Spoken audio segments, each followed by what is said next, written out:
আল্লাহ রাব্বুল আলামিন আমাদেরকে যে সুযোগ দিয়েছেন সেটাকে আমরা নিজেদের মধ্যে তুচ্ছ কোনো কারণে সেই ঐক্যের পরিবেশ এবং এই সুযোগটাকে যেন নষ্ট না করি।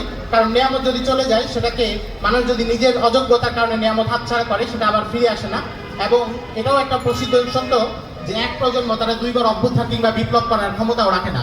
মিশরে যারা হোসনি মুবারকের বিরুদ্ধে অভ্যুত্থান করেছিল তারা কিন্তু আজকে সিসির বিরুদ্ধে আবার দাঁড়াতে পারছে না।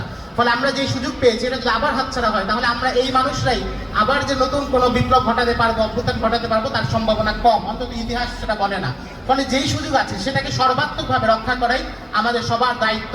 এবং বিশেষ করে যারা মাজলুম হয়েছেন তাদের পাশে দাঁড়ানো এবং যারা জালেম তাদের সর্বোচ্চ শাস্তি, বিশেষ করে আলেপ সহ অন্যান্য, এক আলেপ নয় এই ধরনের আরো যারা আছে তাদের ব্যাপারে খোঁজ খবর নেওয়া, তদন্ত করা এবং তাদেরকে সর্বাত্মক শাস্তির মুখোমুখি করা, এই জন্য সর্বোচ্চ চেষ্টা করা এটা আমাদের একান্ত দায়িত্ব। আল্লাহ রাব্বুল আলামিন আমাদের সবাইকে এই সুযোগগুলো কাজে লাগানোর এবং দ্বীনের পক্ষে কাজ করার তৌফিক দান করেন। আসসালামু আলাইকুম ওয়া রাহমাতুল্লাহ।